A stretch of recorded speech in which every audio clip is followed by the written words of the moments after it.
ప్రభువు నామానికి వేలాది వేల స్తుతులు స్తోత్రాలు. ఈ శ్రేష్టమైన సమయాన్ని బట్టి స్తోత్రాలు. చేరి వచ్చిన మీ అందరికీ ప్రభు పేరట శుభాభివందనాలు. మొదట విజ్ఞాపన ప్రార్థనగా ప్రభు సన్నిధిని విన్నవించుకుందాము, మొరపెట్టుకుందాము. గ్రేస్ గారి కొరకు ప్రభు సన్నిధికి అప్పగిస్తూ, ఆయన గాయపరచువాడు ఆయనే, స్వస్థపరచువాడు ఆయనే.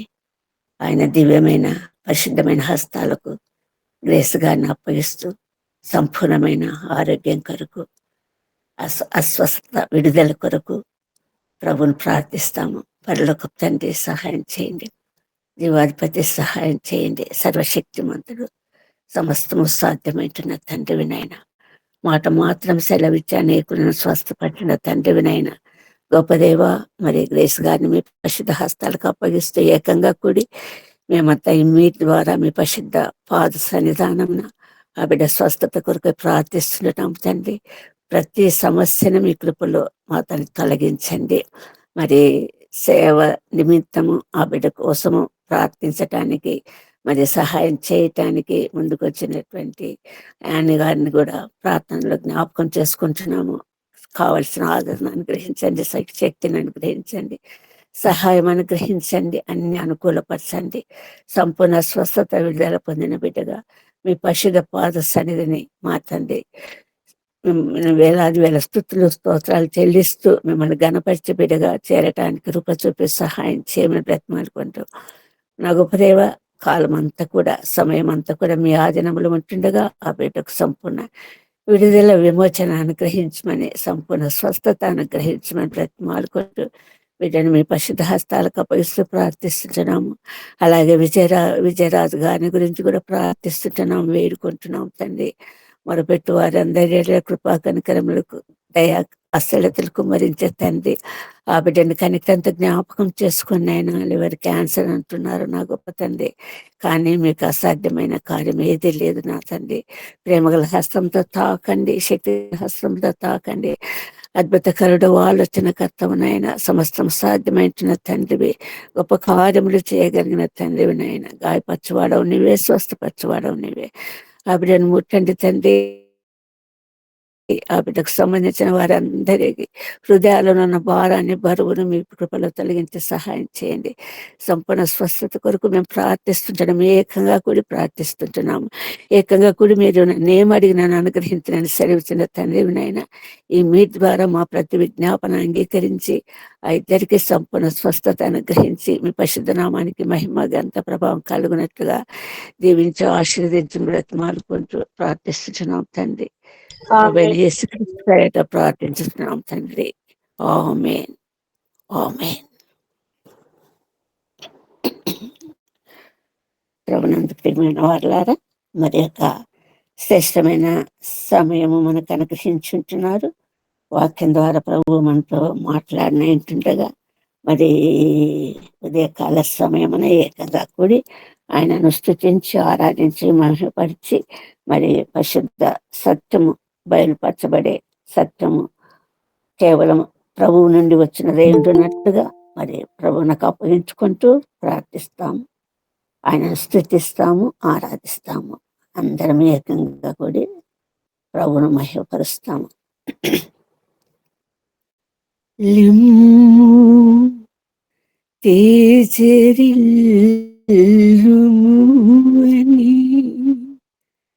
నేను ఉత్తేజపరచిన నా యేసయ్యా,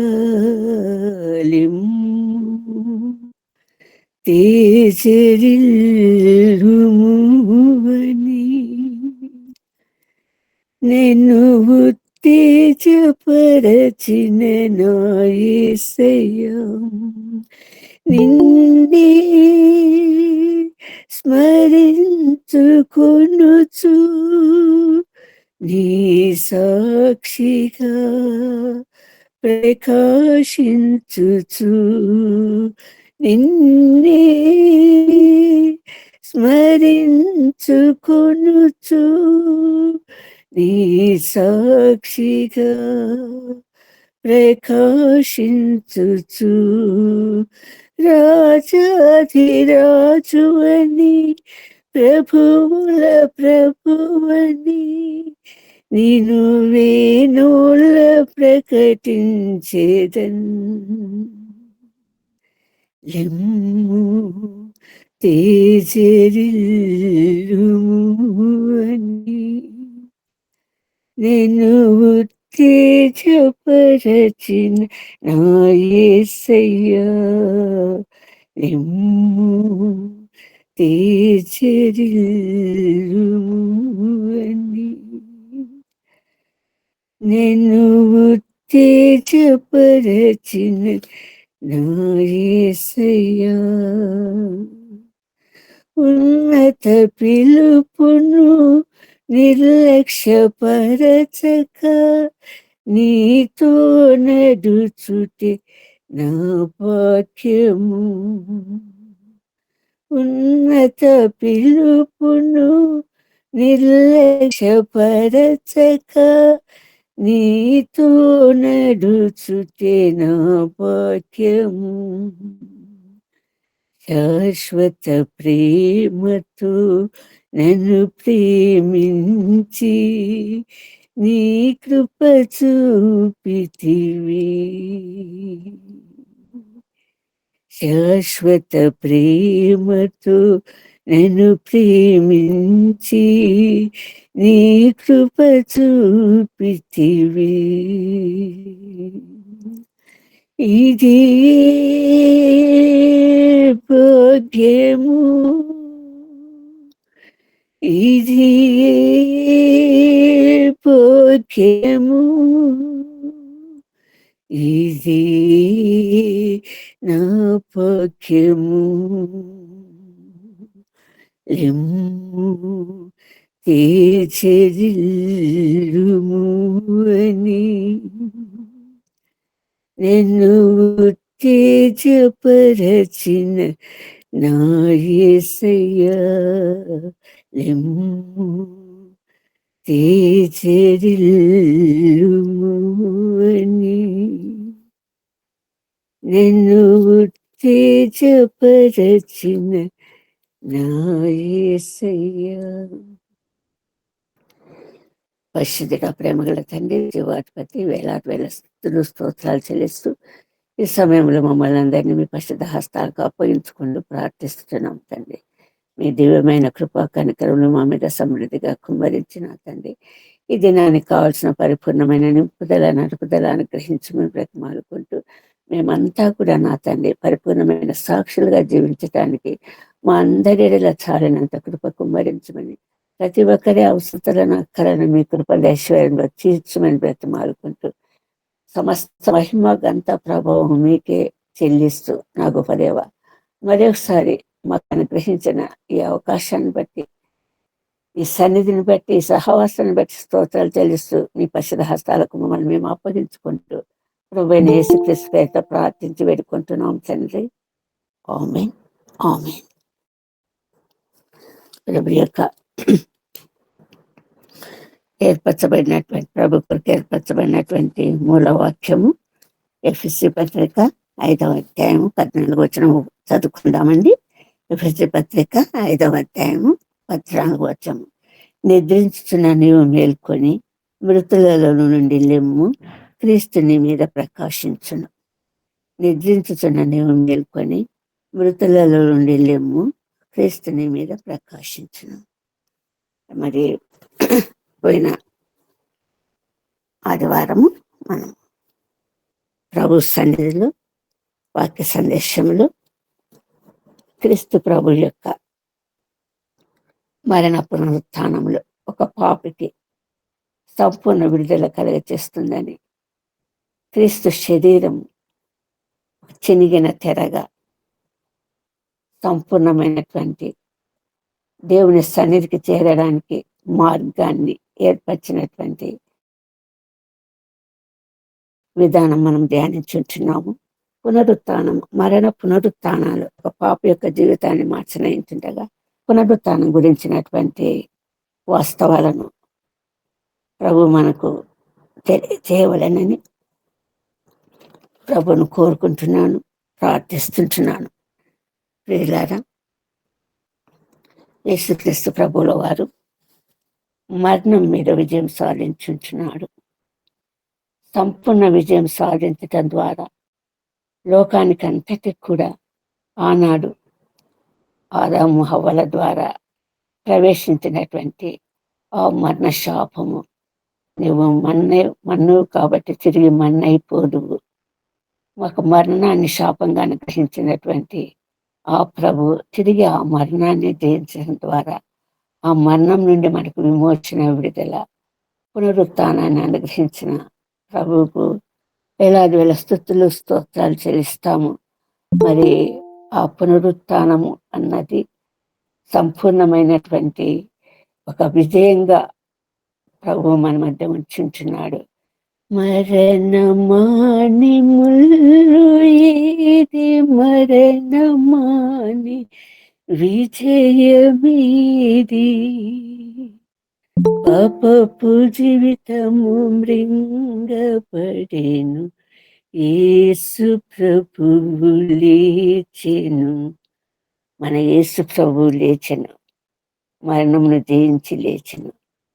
ఆ గొప్ప కార్యముల వలన, మరణ పునరుత్థానం వలన క్రీస్తు ప్రభు మనకు అనుగ్రహించిన సంపూర్ణమైనటువంటి జీవితం, ఒక శాపభూయిష్టమైనటువంటి జీవితం నుండి సంపూర్ణమైనటువంటి విడుదల అనుగ్రహించిన ప్రభునకు మనం ఎంతైనా కృతజ్ఞులమై జీవించాలి. సంపూర్ణ దేవునికి ఎల్లప్పుడూ స్తుతులు చెల్లించే వారంగా ఉండాలి. యేసుక్రీస్తు ప్రభు తన శిష్యులను ఏర్పరచబడినటువంటి శిష్యులు మరి క్రీస్తు ప్రభుతో సంపూర్ణ అనుబంధం కలిగి, అనుభవాలు కలిగి, ఆయన బోధనలో, ఆయన సంపూర్ణమైన సహవాసంలో ముందుకు సాగినటువంటి శిష్యులు సంపూర్ణంగా దేవుని యొక్క చిత్తాన్ని బయలుపరచబడి ఉండి తను సిలువ వేయబడ్డము, చనిపోవటము, సమాధి చేయబడ్డము, తిరిగి మూడవ నాడు తిరిగి లేయటము అన్నటువంటి వాస్తవికతలు సంపూర్ణంగా తెలియజేసినప్పటికీ తెలిసినటువంటి శిష్యులు మరి ముఖ్యంగా మనం పేతురుని జ్ఞాపకం చేసుకుంటే, పేతురు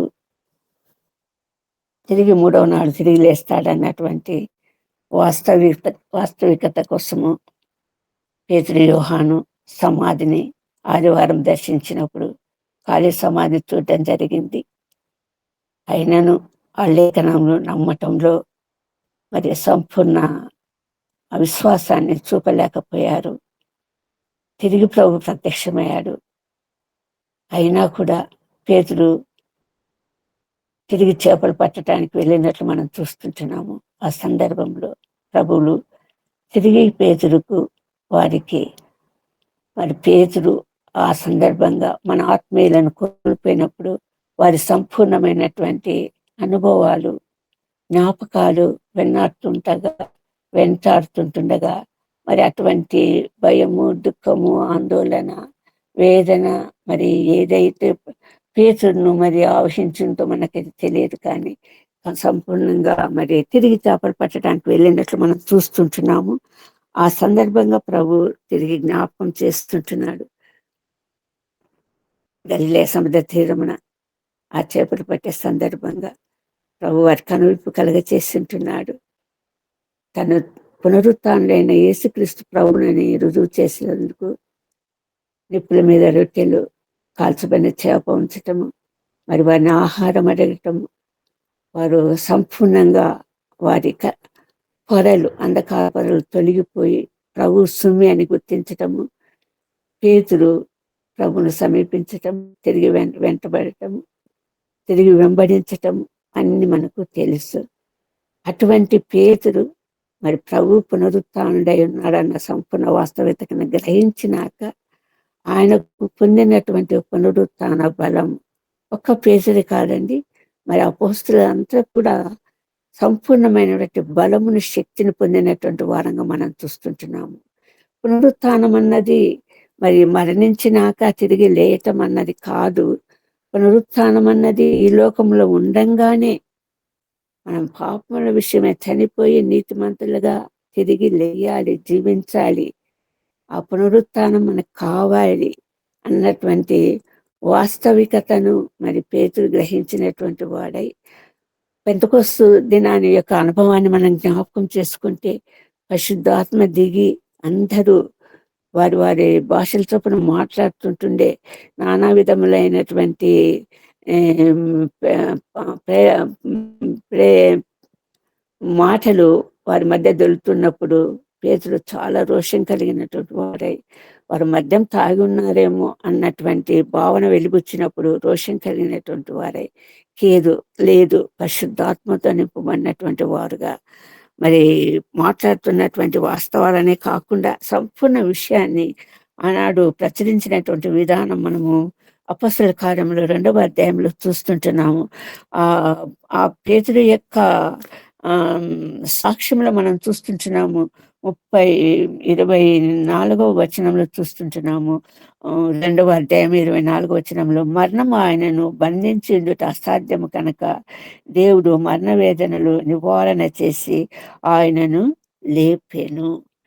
మరణము ఆయనను బంధించుట అసాధ్యము. యేసుక్రీస్తు ప్రభుల వారు మరణించారు, తిరిగి పునరుత్థుడైన విషయాన్ని స్పష్టీకరిస్తూ, ఉద్ఘాటిస్తూ, బోధిస్తూ, అక్కడ ఒక సంపూర్ణమైనటువంటి సత్యాన్ని ప్రచురిస్తూ, దావీదును జ్ఞాపకం చేస్తూ వారి మధ్యలో దావీదు యొక్క సింహాసనం స్థిరపరచబడటానికి యేసుక్రీస్తు ప్రభు వారు పుట్టాడని, ఆ యేసుక్రీస్తు ప్రభు వారి వంశములు పుట్టటానికి, తరతరములు యుగయుగములు జీవించటానికి, ఆ సింహాసనం స్థిరపరచబడాలంటే జీవించినటువంటి ఒక వ్యక్తి కావాలి అన్నటువంటి వాస్తవాన్ని వారి మధ్య ఉంచుతూ పేతురు ఆ పరిపూర్ణమైనటువంటి విషయాలను ఇక్కడ చూపిస్తుంటున్నాడు.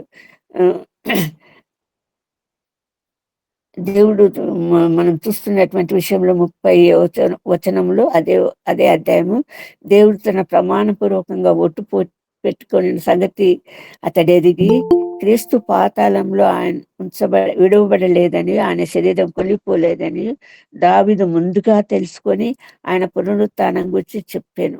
దావీదు ప్రతిదీ చెప్పడం మనకు తెలుసు. పుట్టుకను గురించి, మరణం గురించి, పునరుత్థానం గురించి సంపూర్ణమైనటువంటి వాస్తవాలు మరి దావీదు ద్వారా, ఆత్మ ద్వారా, పరిశుద్ధాత్మ ద్వారా తెలియజేయబడినటువంటి వాస్తవాన్ని ఇక్కడ మళ్ళీ ప్రస్తావిస్తూ, యేసుక్రీస్తు ప్రభు మరి తిరిగి లేచాడన్న వాస్తవాన్ని పునరుద్ఘాటిస్తూ, అటువంటి యేసుక్రీస్తు ప్రభును మీరు సిలువ వేశారు అన్నటువంటి సత్యాన్ని వారి ముందు ఉంచడం జరిగింది పేతురు. మరి అటువంటి సందర్భంలో వారు చాలా మనసు నొచ్చుకొని, మరి మేమేం చేయాలి అంటే పేతురు మాట్లాడుతుంటున్నారు. మీరు 35వ వచనంలో, మీరు మారు మనసు పొంది పాపక్షమాపణ ప్రతి వాడు యేసుక్రీస్తు నామమున బాప్తిస్మం పొందిడి, అప్పుడు మీరు పరిశుద్ధాత్మను వరం పొందుతారు. ఈ వాగ్దానం మీకును మీ పిల్లలకును దూరస్తులందరికీ అనగా ప్రభువైన మన దేవుని తన యుద్ధకు పిలిచిన వారందరికీ చెందునని పేతురు సెలవిస్తుంటున్నాడు.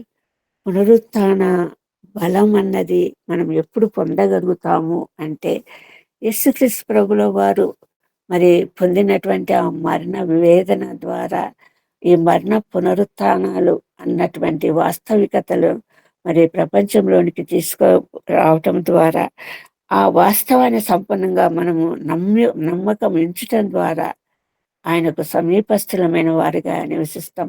ఆయనతో ఉంటాము, ఆయనలో ఉంటాము, ఆయనతో నడుస్తాము. ఆయన మన ముందర నడుస్తాడు, మనతో కలిసి నడుస్తాడు అన్నటువంటి పరిశుద్ధ సత్యాలను పేతురు ఇక్కడ బయలుపరుస్తూ ఉంటున్నాడు. ప్రభు యొక్క పునరుత్థానం అన్నది ఒక వ్యక్తి యొక్క జీవితంలో, పాడైపోయిన జీవితంలో, లేకపోతే నిరుత్సాహపడిన జీవితంలో, మరి ఒక ఏ ఆశ లేనటువంటి జీవితంలో, లేకపోతే ఒక నిరీక్షణ లేనటువంటి జీవితంలో పైకి తిరిగి బ్రతికింపచేసేటటువంటి ప్రభు, అదే పునరుత్థానం. తిరిగి జీవింపచేసేటటువంటి కార్యం ఇది. చచ్చిపోయిన స్థితిలో ఉన్న వారిని తిరిగి బ్రతికించటము. తండ్రి అయిన దేవుడు ఇశ్రాయేల్ జనాంగంగా యాకోబును గర్భంలోనే ఏర్పరచుకున్నాడు. ఆ యాకోబు జ్యేష్ఠత్వ హక్కును పొందటం, దాని ద్వారా వచ్చే ప్రతి దీవెన పొందటము మనం చూసాము. అటువంటి యాకోబుకు ఏ పరిస్థితి కలిగింది? ఒంటరిగా బెయేర్షెబాను వదిలి హారానికి వెళ్లాల్సిన పరిస్థితి ఏర్పడింది.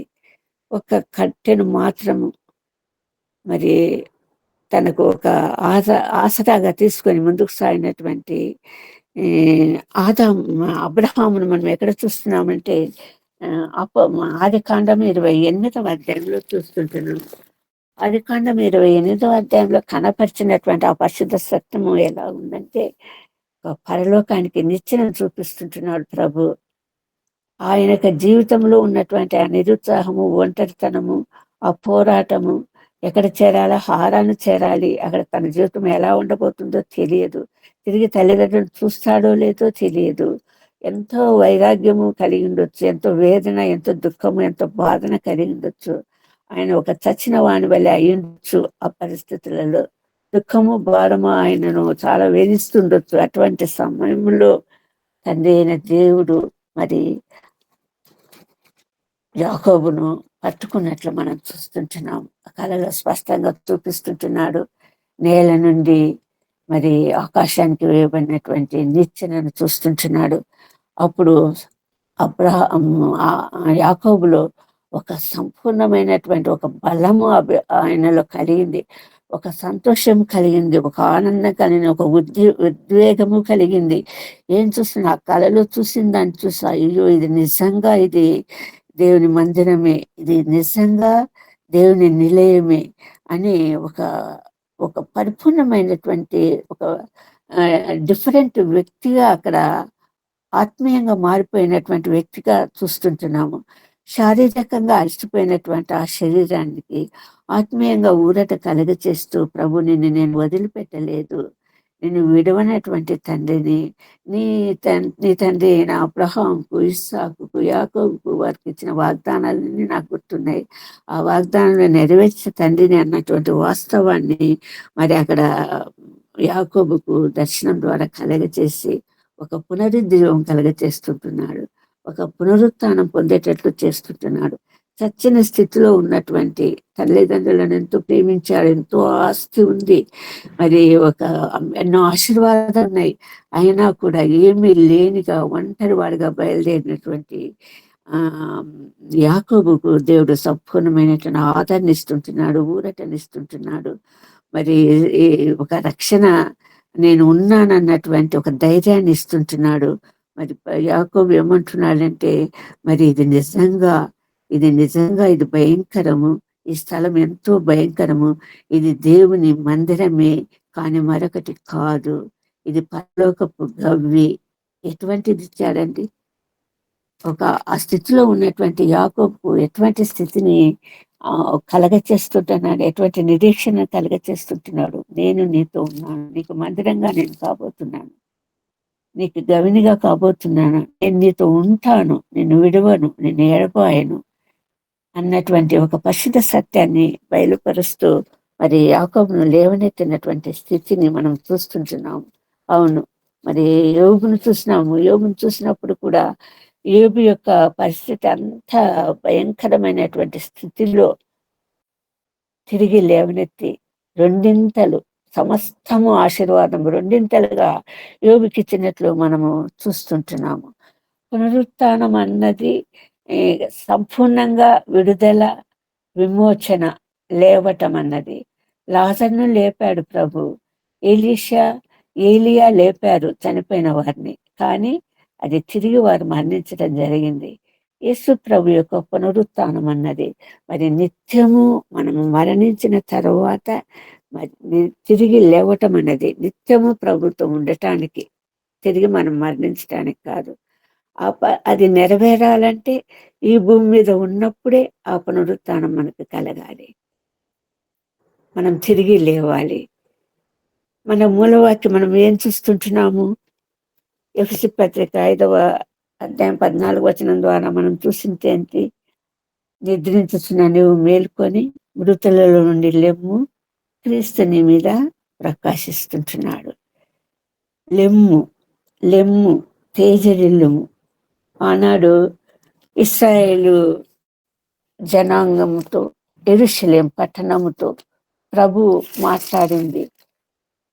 నీకు వెలుగు వచ్చున్నది, లెమ్ము తేజరిల్లుము, లెమ్ము తేజరిల్లుము, యెహోవా మహిమ నీ మీద ప్రకాశించును. అనేక సందర్భాలలో యెరూషలేంతో మాట్లాడిన ప్రభు ఈరోజు మనతో కూడా మాట్లాడుతున్నటువంటి వాస్తవాలు, ఆ ప్రవచనాలు మనతో కూడా నెరవేర్చబడటానికి ప్రభు చేసినటువంటి ఏర్పాటు ఉంటున్నది. యెషయా గ్రంథంలో యెషయా ద్వారా ప్రకటించిన అనేక విషయాలలో యెరూషలేమా లెమ్ము, సియోను లెమ్ము, లెమ్ము, బలము ధరించుకో, దుమ్ము ధూళి దులిపి లేచి కూర్చుండు, ఈ పాపమనే అంధకారంలో నుండి నీకు విడుదల, నీ కట్లు విప్పబడతాయి. ప్రభు యొక్క మరణం అన్నది మరి సంపూర్ణ విడుదల విమోచన కలగచేస్తుంది అన్నది. లెమ్ము తేజరిల్లుము. ఎందుకు లేయాలి? ఎందుకు లేయాలి? ప్రభు నీ మీద ప్రకాశింపబోతున్నాడు. నువ్వు ఒక రివైవల్ అంటే నీలో ఒక ఉద్యమం కలగాలి. నీ పాత జీవితము లేకపోతే ఒక మామూలు జీవితము, ఒక సాధారణ జీవితంలో నుండి ఉజ్జీవింపబడాలి. ఎందుకంటే గొప్ప ఆధిక్యతలు నీకు కలగచేశాడు. నిన్ను ఎల్లప్పుడూ సజీవుల లెక్కలో ఉండేటట్లు చేశాడు. నీకు మరణం పైన నీకు ప్రభువు అధికారం పొంది ఆ మరణంలో నీకు విడుదల కలగచేశాడు. ఎల్లప్పుడూ నువ్వు ప్రభుతో ఉండటానికి ఒక మార్గాన్ని సరళం చేశాడు, సిద్ధపరిచాడు. అది నీ భూలోకంలో పరలోకాన్ని పోలినటువంటి ఆ యొక్క ఏదేను తోటలో నుండి ఆనాడు నిన్ను వెడలగొట్టిండొచ్చు, కానీ అటువంటి సమానమైన తోటలో, అంతకంటే ఆధిక్యత కలిగిన తోటలో నిన్ను దేవునితో కూడా సంచరింపచేయటానికి యేసుక్రీస్తు ప్రభు ద్వారా ఏర్పరచబడినటువంటి ఆ మార్గము అత్యున్నతమై ఉంటున్నది, అమోఘమై ఉంటున్నది, శ్లాఘనీయమై ఉంటున్నది. అది ఒకరి కోసం ఏర్పరచబడినటువంటి మార్గం కాదు, లోకం కోసము ఏర్పరచబడినటువంటి మార్గము. ఎందుకంటే ప్రభు ప్రేమించింది ఒక ఇశ్రాయేలు జనాంగాన్ని, ఏర్పరచుకున్న ఇశ్రాయేలు జనాంగం వాగ్దత్త జనంగా కాదు, లోకం అంతటినీ ప్రేమించాడు. లోకం అంతా కూడా ప్రభుతో కూడా ఒక దివ్యమైనటువంటి పరలోక సంబంధమైనటువంటి భాగ్యంతో కూడినటువంటి జీవితం జీవించాలన్నటువంటి ప్రభు యొక్క సంకల్పము చాలా గొప్పదై ఉంటుండగా, ప్రభు ఆనాడు ఈనాడు ప్రతి ఒక్కరిని పడిపోయిన స్థితిలో ఉన్నటువంటి వారిని అందరినీ లేయమంటున్నాడు, లేవండి అంటున్నాడు. లెమ్ము, తేజరిల్లండి, ప్రకాశించండి, ప్రజ్వలించండి. ఉజ్వలమైనటువంటి భవిష్యత్తు మీకు ప్రభు ఏర్పరిచింటున్నాడు. శాశ్వతమైనటువంటి నివాసాలు ఏర్పరిచింటున్నాడు. సంతోషకరమైనటువంటి ప్రభుతో సంతోషించి ఆనందించేటటువంటి జీవితాన్ని మీకు ఏర్పాటు చేస్తుంటున్నాడు. కాబట్టి లెండి, తేజరిల్లండి, నిద్రించుచున్న నీవు మేల్కొని మృతులలో నుండి లెమ్ము. ఒకటి నిద్రించుచున్నాడు, రెండవది ఆ నిద్రించున్న పరిస్థితి ఒక మృతునితో సమానం. అటువంటి స్థితిలో నుండి నిన్ను లేయి అని ప్రభు మాట్లాడుతుంటున్నాడు. ఆనాడు యోనా నినేవె పట్టణాన్ని గురించి ప్రభు వెళ్ళి దానికి దుర్గతి పట్టబోతుందని ప్రకటించు అన్నప్పుడు యోనా ఏం చేశాడు? మరి నినేవె పట్టణానికి పోకుండా తర్షీషు పట్టణానికి పోయినట్లు మనం చూస్తుంటున్నాం. ఆ సందర్భంలో ఏం జరిగింది? యోనా పెద్ద మత్స్యం మింగటం జరిగింది. దేనికి తార్కాణము? యేసుక్రీస్తు ప్రభు 3 రోజులు మరి నిద్రించి, భూమిలో నిద్రించి తిరిగి లేస్తాడు, చనిపోయి పాతి పెట్టబడి తిరిగి లేస్తాడు అన్నటువంటి వాస్తవికతను గుర్తింపజేయటానికి ఆ రోజు ఒక సాదృశ్యంగా మరి యోనాను ఒక సాధనంగా ఉపయోగించుకున్నాడు ప్రభు. అది దేని నిమిత్తం అంటే ఒక దుర్గతి పట్టబోయే దేశాన్ని రక్షించటానికి ఒక ప్రవక్తగా ఏర్పాటు చేయబడినటువంటి యోనా మరి దాన్ని అతిక్రమించినటువంటి స్థితిలో మనం ఉంటున్నామేమో. అందుకే ప్రభు అంటున్నాడు, లేయండి, లేవండి, లెమ్ము, నిద్రించుచున్న నీవు. ఎక్కడ కనిపిస్తున్నాడు యోనా? పెద్ద గాలి పుట్టించాడు ప్రభు. మరి ఉన్న ఓడ అంతా తలకిందులైపోయే పరిస్థితి. ఎవరి మతం కొద్ది వారు, ఎవరి దేవుని వాళ్ళు ప్రార్థిస్తుంటున్నారు. యోనా మాత్రము మరి నిద్రిస్తుంటున్నట్టు యోనాను చూస్తుంటున్నాము. అందుకు మరి వారంతా ఏమంటున్నారు? ఓయి నిద్రపోతా, ఓయి నిద్రపోతా. ఏం పని ప్రభువు మరి అతనికి అప్పగించుంటున్నాడు, ఏం చేస్తుంటున్నాడు? యోనా నిద్రపోతున్నటువంటి పరిస్థితి. అటువంటి యోనాను మరి ప్రభు ఒక సాదృశ్యంగా వాడుకుంటున్నాడు. మనం కూడా యోనాలాగా మనకు చేసిన ఎంత గొప్ప కార్యాలు ప్రభు మనకు చేసి ఉంటుండగా, ఆ గొప్ప విడుదల మనకు అనుగ్రహించుంటుండగా, ఆ మనము జయించి లేచినటువంటి ప్రభు మనకు ఆ పునరుత్థాన బలంతో నింపి ఉంటుండగా, ఆ శక్తితో నింపి ఉంటుండగా, ఆ శక్తి బలం ద్వారా లోకాన్ని రక్షించటానికి ఏర్పరిచే సాధనాలుగా మనం ఉపయోగించుకోవాలని ప్రభు ఉద్దేశించుంటుండగా, నిద్రపోతున్నామా, మృతులమై ఉంటున్నామా అన్నది ప్రశ్నించుకోండి అన్నటువంటి ప్రభు సందేశం ఈరోజు మనకు వినిపిస్తూ ఉంది. లెమ్ము, తేజరిల్లుము, ఉత్తేజపరుచుకో, నిన్ను నువ్వు సమీక్షించుకో. ఏ స్థితిలో ఉన్నావు? స్తబ్దుగా ఉన్నావా? నిర్జీవంగా ఉంటున్నావా? ఒక నిరుపయోగమైన సాధనంగా ఉంటున్నావా? ఎటువంటి శక్తితో నింపాడు నేను భగవంతుడు? యేసుక్రీస్తు ప్రభు ఎటువంటి బలం నీకు ఇచ్చాడు? అటువంటి బలాన్ని, శక్తిని నిరుపయోగంగా చేస్తుంటున్నావా? లెమ్ము, మృతులలో నుండి నువ్వు లెమ్ము, నిద్రించుతున్న నీవు లెమ్ము. యెషయా గ్రంథం 51వ అధ్యాయము 19వ వచనం ఒకసారి చూద్దామండి. యెషయా గ్రంథము 51వ అధ్యాయము 19వ వచనము.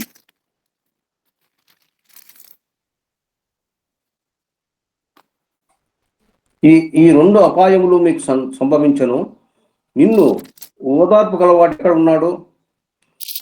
వాడు నాశనము, కరువు, ఖడ్గము నీకు ప్రాప్తించును. నేను నిన్నెట్లు ఓదార్చుదును? నీ కుమారులు మూర్ఛిల్లై ఉన్నారు. దుప్పి వలలో చిక్కుపడి ఉన్నట్లు వీధులన్నిటి చివరలలో వారు పడి ఉన్నారు. యెహోవా క్రోధము 17వ వచనం మరి ఒకసారి చదవండి. 17. యెరూషలేమా, లెమ్ము, లెమ్ము, యెహోవా క్రోధ పాత్రను ఆయన చేతి నుండి పుచ్చుకొని తాగినదానా, తూలి పడజేయు పాత్రలోని దంతటిని త్రాగినదానా, నిలువుము. ఆమె కనిన కుమారులందరిలో ఆమెకు దారి చూపు కలవాడెవడనో లేకపోయాను. ఆమె చాలండి. ప్రభు ఇక్కడ ఏం యెషయా ద్వారా ఏం ప్రకటిస్తుంటున్నాడు? యెరూషలేమా, లెమ్ము, లెమ్ము, యెహోవా క్రోధ పాత్రను ఆయన చేత నుండి పుచ్చుకొని త్రాగినదానా. దేవుని యొక్క ఉగ్రత కలిగింది యెరూషలేము మీద. దేవుని యొక్క కోపం రగులుకుంది. మరి అన్యుల చేతికి అప్పగించబడినటువంటి యెరూషలేము సంపూర్ణంగా నాశనం కాబడింది. మరి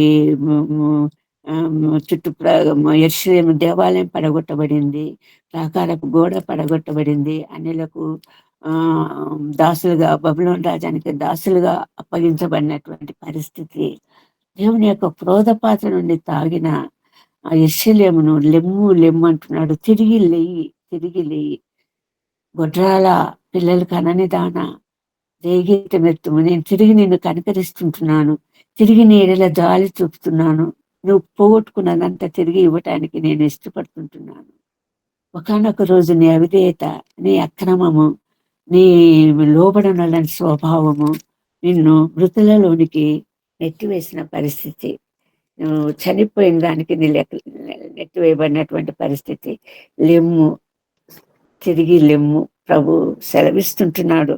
నువ్వు నిద్రించుచున్న దానితో సమానమై ఉంటున్నావు. ఈరోజు మనల్ని కూడా ప్రభు హెచ్చరిక చేస్తుంటున్నాడు. నిద్రించుతున్నటువంటి పరిస్థితిలో ఉంటే నీవు మేల్కొని, ఎవరు ఇది? ఎఫెసీ పత్రిక పౌలు రాస్తుంటున్నాడు, మరి ఎఫెసీ సంఘానికి రాస్తుంటున్నాడు, ఒక హెచ్చరికగా విడుదల చేస్తుంటున్నాడు. నీవు నిద్రిస్తూ ఉంటున్నావేమో ప్రభు విషయంలో. ఏమేమి చేయాలన్నది అధ్యాయంలో సంపూర్ణంగా వ్రాయబడి ఉంది. అది మళ్ళీ తర్వాత మీరు చదువుకోండి. మరి అటువంటి స్థితిలో నువ్వు ఉండాల్సిందే. నువ్వు ఏ స్థితిలో ఉంటున్నావు? నువ్వు నిద్రిస్తుంటున్నావా? నువ్వు వెంటనే మేల్కోవాలి. మృతుల నుండి లెయ్యాలి. 52:1 కూడా ఒకసారి చదవండి. 52వ యెషయా 52:1 సీయోను, లెమ్ము లెమ్ము, నీ బలము ధరించుకొనుము. పరిశుద్ధ పట్టణమైన యెరూషలేమా, నీ సుందర వస్త్రములను ధరించుకొనుము. ఇక మీదట సున్నతి పొందని వాడొకడైనను, అపవిత్రుడు ఒకడైనను నీ లోపలికి రాడు. ధూళి దులుపుకొనుము యెరూషలేమా. అవును, దులుపుకో, దుమ్ము దులుపుకో, లేచు, నీ కూర్చుండు, లెమ్ము లెమ్ము అంటున్నాడు. దయ తలుస్తుంటున్నాడు, కనికరం చూస్తుంటున్నాడు. నా కోపము నిమిషం మాత్రం ఉండును, నా దయ ఆయుష్కాలమంతా నిలుచునని తను తానే ప్రభువు మరి వారిని పిలుస్తుంటున్నాడు. తన పూర్వస్థితిని వారికి అనుగ్రహించాలని ఇష్టపడుతుంటున్నాడు. సౌందర్యమైనటువంటి వస్త్రాలు ధరింపచేయాలని ఆశిస్తూ ఉంటున్నాడు. ఎందుకంటే ప్రభు ఏర్పరచుకున్నటువంటి మార్గము ఈ లోక సంబంధమైనటువంటి ఈ జీవితం ద్వారా పరలోక సంబంధమైనటువంటి జీవితాన్ని కనపరుస్తూ ఆయన ఏర్పరచుకున్న వారంతా కూడా అటువంటి ఉన్నతమైనటువంటి జీవిత స్థితిలో, జీవిత గమనంలో నడవాలని, ముందుకు సాగాలని ప్రభు ఆశిస్తూ మరి తను తాను వ్యక్తినిగా చేసుకుని వచ్చి చూపించినటువంటి అంత శ్రేష్టమైన మార్గంలో నడవలేనటువంటి బలహీన స్థితి, ఎదగలేని స్థితి, మెచ్యూరిటీ లేని స్థితి, అవగాహన లేని స్థితి, కృతజ్ఞత లేని స్థితి, అంత గొప్ప త్యాగం చేసిన ప్రభును జ్ఞాపకం ఉంచుకోలేనటువంటి భయంకరమైన స్థితి. ఆనాడు తను ఏర్పరచుకున్న తను ఏర్పరచుకున్న సంఘాలు అదే స్థితి. వ్యక్తిగతంగా మనము అదే స్థితిలో ఉన్నామేమో. పరిశీలించుకోండి, జాగ్రత్త పడండి అంటున్నాడు. నిద్రించుచున్న నువ్వు మేలుకొని బ్రతులలో నిన్ను లేము. నీకు పరిపూర్ణంగా మనకి టైం చాలా తక్కువ ఉంటుంది కాబట్టి చాలా క్లుప్తంగా చూసుకోవాలి. రోమీలకు రాసిన పత్రిక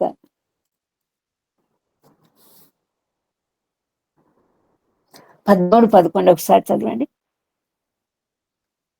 రోమా 13:11.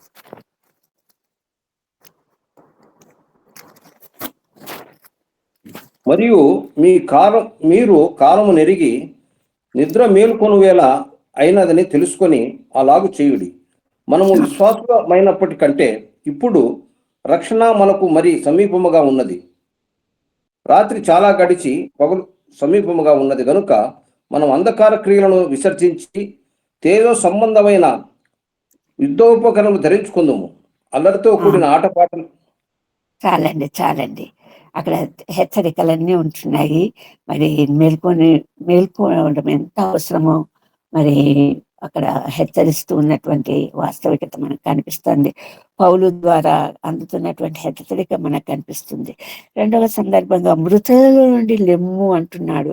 మృతులలో నుండి నెమ్ము అంటే మరి చచ్చిన స్థితిలో ఉంటున్నాడు. అదే కదా ప్రభు చెప్పింది ప్రకటన గ్రంథంలో, నీ క్రియలన్నీ నేను ఎరుగుదును, నీవు చూచటానికి బ్రతికిన వాడిలాగా కనిపిస్తున్నావా కానీ నువ్వు చచ్చిన వాడవు సుమి అంటున్నాడు. మరి అటువంటి స్థితి, నువ్వు చచ్చిపోయిన స్థితిలో ఉంటే నువ్వు త్వరగా లేవు. ప్రభు నీకు ఏర్పరిచినటువంటి మరి ఆ విందు అన్నది ఎంతో గొప్ప విందు అయి ఉంటుండగా దాంట్లో నువ్వు పాల్గొన లేని స్థితిలో నువ్వు మరి మృతి చెందిన స్థితిలో ఉన్నావేమో డాక్టర్ సుమి అన్నటువంటి ఒక వాస్తవాన్ని ఇక్కడ కనిపిస్తుంటున్నది. ఎంతసేపు తింటూ తాగుతూ సంతోషిస్తూ మరి ఈ లోక సంబంధమైనటువంటి కార్యక్రమంలో ప్రసంగి 12:1 చెప్పినట్లుగా ఈ జీవితంలో మనం జీవిస్తూ ఉన్నట్లయితే అది మన మృతుల కిందికి లెక్క అన్నటువంటి పరిశుద్ధ సత్యము మన మధ్య ఉంచుంటున్నటువంటి వాక్య సందేశాన్ని మనం చూస్తుంటున్నాము. క్రీస్తు నీ మీద ప్రకాశించును. ఎప్పుడైతే నువ్వు లేస్తావో, ఎప్పుడైతే నువ్వు మేల్కొంటావో, ఎప్పుడైతే నువ్వు ఆ చచ్చిన స్థితిలో నుండి మరి చైతన్యం పొందినటువంటి, జీవం పొందినటువంటి వారుగా నువ్వు లేస్తావో, అప్పుడు క్రీస్తు నీ మీద ప్రకాశిస్తాడు. ఆ వెలుగు నీ మీద ప్రకాశిస్తాడు. ఆ వెలుగులో మరి అనేకులు ఆ వెలుగు మార్గం చూపించేటటువంటి ఒక సంపూర్ణమైనటువంటి స్థితిలోనికి నీవు తేబడతావు. యెషయా గ్రంథం 26వ అధ్యాయం 19వ వచనం ఒకసారి చూద్దాము. యెషయా గ్రంథము 26 ఇంతకుముందు మనము చదువుకున్నాం కదా. రోమీలకు రాసిన పత్రిక 6వ అధ్యాయము, రోమీలకు రాసిన పత్రిక 6వ అధ్యాయము 4, 5, 8, 9 వచనాలు త్వరగా చదువుకుందామండి. 4, 5, 8, 9 రోమీలకు రాసిన పత్రిక 6వ అధ్యాయం. కాబట్టి తండ్రి మహిమ వలన క్రీస్తు మృతులలో నుండి ఎలాగూ లేపబడినో అలాగే మనమును నూతన జీవం పొందిన వారమై నడుచుకున్నట్లు మనము బాప్తిస్మం వలన మరణములో పాలు పొందుటకై ఆయనతో కూడా పాత పెట్టబడితిమి. మరియు ఆయన మరణము యొక్క సాదృశ్యమందు ఆయనతో ఐక్యం గల వారమైన ఎడల ఆయన పునరుత్థానము యొక్క సాదృశ్యమందును ఆయనతో ఐక్యం గల వారమై ఉందుము. ఎంత చక్కగా క్లియర్గా మనకు విశదీకరించబడిందో చూడండి. మరి దేవుడు ఏమి ఆశిస్తుంటున్నాడు మనల్ని గురించి అన్నటువంటి సంపూర్ణమైనటువంటి సత్యం అక్కడ విశదీకరించబడినటువంటి వాస్తవికతను మనం చూస్తుంటున్నాము. కాబట్టి ప్రభు మనకు సెలవిచ్చినట్లుగా కొలస్సైలకు రాసిన పత్రిక 3వ అధ్యాయము 1వ వచనం ఒకసారి చూస్తాము. కొలస్సైలకు రాసిన పత్రిక 3వ అధ్యాయము 1వ వచనంతో ముగించుకుందాము. మీరు క్రీస్తుతో కూడా లేపబడిన వారైతే పైనున్న వాటిని వెదుకుడి, అక్కడ క్రీస్తు దేవుని కుడిపార్శ్వన కూర్చొని ఉన్నాడు. పైనున్న వాటి మీదనే గాని భూ సంబంధమైన వాటి మీద మనసు పెట్టుకొనుకుడి. ఏలైనగా మీరు మృతి పొందితిరి, మీ జీవం క్రీస్తుతో కూడా దేవుని యందు దాచబడి ఉన్నది. మనకు జీవమై ఉన్న క్రీస్తు ప్రత్యక్షమైనప్పుడు మీరును ఆయనతో కూడా మహిమయందు ప్రత్యక్షపరచబడుదురు. పరిశుద్ధ సత్యము. మీరు క్రీస్తుతో కూడా లేపబడిన వారైతే పైనున్న వాటిని వెతకుడి. భూమి మీద ఉండంగానే పైనున్న వాటిని వెతకాలి. ఎప్పుడు క్రీస్తుతో కూడా లేపబడిన వారైతే ఆ జయించితే ఈ లోక సంబంధమైనటువంటి సంపూర్ణమైనటువంటి శోధనలు జయించి ఎలాగ ప్రభు ప్రతి శోధనను జయించి విజయం సాధించాడో ఈ లోకంలో ఉండగా మనలందరినీ కూడా మీరు కూడా క్రీస్తుతో లేపబడిన వారైతే పైనున్న వాటిని వెదుకుడి. ఈ లోక సంబంధమైనటువంటి జీవితం కాదు. ఎందుకంటే ప్రభు తన ప్రాణాన్ని అర్పించింది ఈ లోకంలో మీరు సుఖపడే దానికోసం కాదు, పరలోకంలో స్థానం సంపాదించుకోవటం. అది నిత్యమైన స్థావరము, ఇది అశాశ్వతమైన, ఇది గుడారము, అది స్థిరమైన నివాసము. మరి గుడారంలో నివసించటం అన్నది అశాశ్వతము, స్థిరమైన నివాసము శాశ్వతమైన ఉండగా మరి ప్రభు హెచ్చరిక ఈరోజు మనకు అందుతా ఉంది. ఒకసారి ప్రకటన గ్రంథము 3వ అధ్యాయము 19, 20, 21 చదువుకుందామండి, ముగించుకుందాము. ప్రకటన గ్రంథము 3వ అధ్యాయము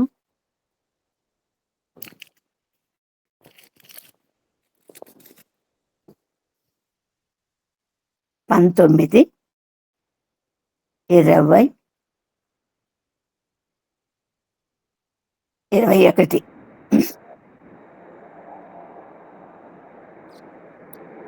ప్రకటన 3వ అధ్యాయము 19, 20, 21. వారందరినీ గద్దించి శిక్షించుచున్నాను కనుక నీవు ఆసక్తి కలిగే మారు మనసు పొందుము. ఇదిగో నేను తలుపున నిల్చుండి తట్టుచున్నాను. ఎవడైనను నా స్వరం విని తలుపు తీసిన యెడల నేను అతని యొద్దకు వచ్చి అతనితో నేను నాతో కూడా అతడును భోజనం చేయుదుము. నేను జయించి నా తండ్రితో కూడా ఆయన సింహాసనమునందు కూర్చుని ఉన్న ప్రకారము జయించువానని నాతో కూడా నా సింహాసనం ముందు కూర్చుండనిచ్చేదును. చాలండి. ప్రభు ఎంత గొప్ప శ్రేష్టమైన సంగతి జ్ఞాపకం చేస్తుంటున్నాడు. మరణ పునరుత్థానముల గురించి జ్ఞాపకం చేస్తుంటున్నాడు. ఆ మార్గాన్ని నేను ఏర్పరిచి ఉంటున్నాను. ఆ తలుపు ఎల్లప్పుడూ తీయబడి ఉంటుంది. మరి మీరు ఆ తలుపు మారు మనసు అనేది పొందినప్పుడు మాత్రమే మరి ఇదిగో నేను తలుపు వద్ద నిలబడి తట్టుచున్నాను, మరి నా స్వరం విని తలుపు తీస్తే నేను అందులో ప్రవేశిస్తాను. అతని వద్దకు వచ్చి నేను అతనితో జీవిస్తాను, అతను నాతో కూడా జీవిస్తాడు, భోజనం చేస్తాము. అంతేకాదండి, నా తండ్రితో కూడా ఆయన సింహాసనం నందు కూర్చున్న ప్రకారము నేను జయించాను. ఈ లోక సంబంధమైన ప్రతి శోధనను జయించాను. మరి జయించినాను కాబట్టి నా తండ్రితో కూడా నేను సింహాసనం కూర్చున్నాను. మీరు జయిస్తే ఆ ప్రకారం జయించు అని నాతో కూడా నా సింహాసనం ముందు కూర్చుండబెట్టుతున్నాను. అప్పుడే ఈ పరిపూర్ణత, అప్పుడే ఈ ప్రభు యొక్క మరణ పునరుత్థానాలకు విలువ. మనము ప్రభుతో పాటు కూర్చుండగలిగితే, భోజనం చేయగలిగితే మాత్రమే దానికి సాఫల్యత, విలువ, సార్థకత. దాన్ని పోగొట్టుకుంటున్నామేమో, జాగ్రత్త స్మి అని ప్రభు మనల్ని హెచ్చరిస్తూ ఉంటున్నాడు. దేవుని కొద్ది వాక్యాన్ని దీవించి ఆశీర్వదించును కాక. ఆమేన్, ఆమేన్. ఆమేన్, ఆమేన్. చిన్న ప్రార్థన చేసుకుందామండి. శాంతకుమార్ గారు చిన్న ప్రార్థన చేస్తారా? విన్న వాక్యము, ప్రభువు పునరుత్థానుడయ్యాడు.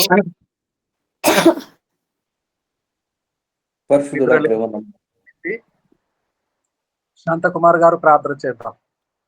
పరిశుద్ధుడా, ప్రేమ నమ్మకం గల మా తండ్రి, కృపా కనికరం మా ప్రభావ, జీవం గల నాయన, వందనాలు స్తోత్రాలు చెల్లించుకుంటున్నాం తండ్రి. నైనా లెమ్ము తేజరిల్లుము ప్రభాతాన్నైనా అని ప్రభాతాన్ని వాక్యము ద్వారా ప్రభాతాన్నినైనా మీ యొక్క ప్రభాతాన్ని దైవజన రాళ్ళ ద్వారా ప్రభాతాన్ని మాకు ప్రశస్తమైనటువంటి లోతున ఆత్మీయ సత్యాలు కలిగినటువంటి ప్రభా వాక్య భాగాలు ప్రభావ ఉదయకాల సమయంలో ధ్యానించుకుని ఉన్నాం తండ్రి.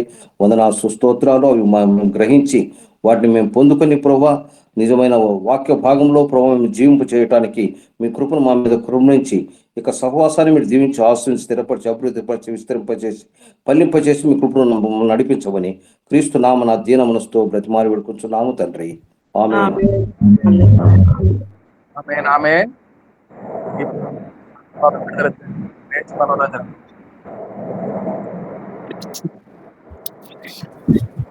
తండ్రి అయిన దేవుని ప్రేమ, ప్రభు అయిన యేసుక్రీస్తు కృప, పరిశుద్ధాత్మ యొక్క అన్యోన్య సహవాసం ఇప్పుడు ఎల్లప్పుడూ సదాకాలము ఈ మీట్లో చేరిన వారికి, వారి కుటుంబాలకు, రాలేని వారికి, మరి ముఖ్యంగా స్వస్థతగా ఉన్న గ్రేస్ గారికి, విజయరాజు గారికి, సకల పరిశుద్ధులకు సదాకాలం తోడైండును కాక.